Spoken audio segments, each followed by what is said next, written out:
3 million plus pages, 2,000 plus videos, 180,000 images, he said, are all part of what the DOJ is producing today to comply with the Epstein law passed by Congress. Where does that leave us? Well, first of all, it leaves us in a place where in 15 days, the Department of Justice now has to produce a report to Congress where they categorize all of the redactions and also justify the things that have been withheld.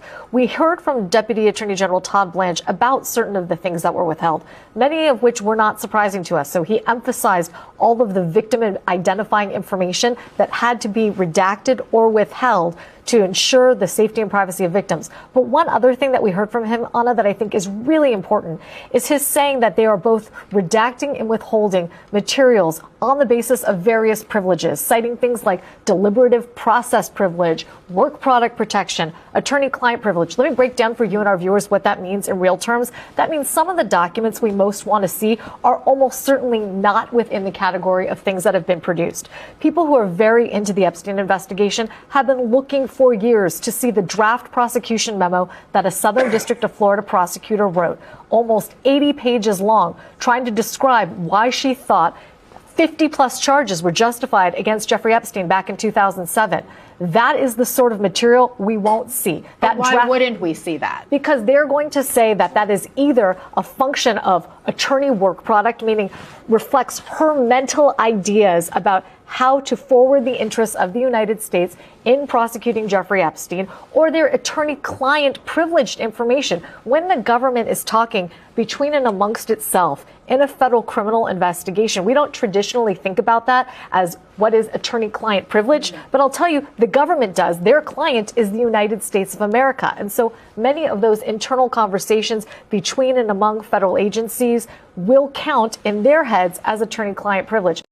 We have a major Epstein Files update right now. I've gone through thousands of documents. Here are some key documents that you need to know about, so spread the word. Quickly, the Trump Justice Department deleted a document related to Donald Trump and accusations against him. That document's now since gone back online because of the outrage that we caused, so good work. The first document, and arguably one of the most important ones that I found, this is a web. Jeffrey Epstein is in the center. You see Ghislaine Maxwell. They mapped out, the Fed successfully mapped out Jeffrey Epstein's network. But here's the problem. Look at all those redactions. But the names that aren't redacted, including Darren Indike, Leslie Groff, John Luke Brunel, Richard Kahn, and Harry, I believe that says Beller. But who are these other people and why are they redacted? Shouldn't be redacting. Number two, here's an email between Elon Musk and Jeffrey Epstein. Elon Musk says, we'll be in the British Virgin Islands, St. Bart's area over the holidays. Is there a good time to visit? Presumably discussing visiting Epstein's island. You have this email in 2016 from Jeffrey Epstein to Kathy Rumelar saying that a girl said that Donald had sex with her at my house while she was underage, saying Trump is likely to be asked questions soon about me, trying to get advice about this allegation made. I'm digging through a lot of documents. I'm going to have a full update on my Substack, linked in bio. Subscribe for free. Spread the word. More soon. And this is the real reason why Don Lemon and Georgia Ford, two black journalists, have been arrested today. They needed something so fucking jarring that they would get people so angry enough and distracted enough, like arresting black journalists for exercising their First Amendment right. All because new Epstein files have been released that prove Donald Trump was forcing children to give him oral sex. And let's be very motherfucking clear, these children were 13 and 14 years old when these incidents occurred. Mind you, these incidents are documented in the Epstein files, specifically EFTA 01660679. And it reads, an unidentified female friend was forced to perform oral sex on President Trump approximately 35 years ago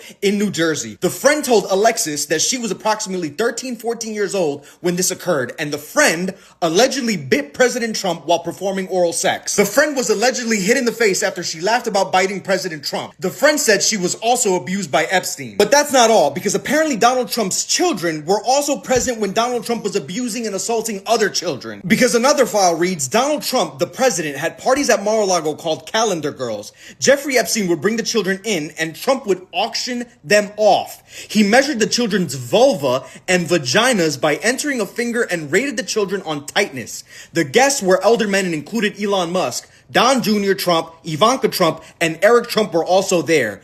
We were then taken to rooms, forced to give oral sex to Donald Trump, forced to allow them to penetrate us. I was 13 years old when Donald J. Trump raped me. Ghislaine Maxwell was also present. And on top of this, the FBI raided an election office in Fulton County, Georgia, and stole the 2020 ballots that were in storage. And we already saw in Minnesota that Attorney General Pam Bondi wrote to Governor Tim Walz and told him that in order for the ICE executions of United States citizens to stop, they would have to give up their voter rolls as well. All because they want to manipulate the 2020 voter rolls to lie and say that they found massive voter election fraud, even though Trump's own Attorney General in 2022 said that it had already been investigated and there were no massive widespread voter fraud like Donald Trump lied about. And all of this is why you're seeing Nicki Minaj call Don Lemon a cocksucker out of nowhere, why she was holding Trump's hand saying she was his #1 fan, why she posted that she got a gold card, and why Don Lemon and Georgia Ford, 2 black journalists, are put in jail. The distractions are fucking distractioning. Free Georgia Ford and free Don Lemon.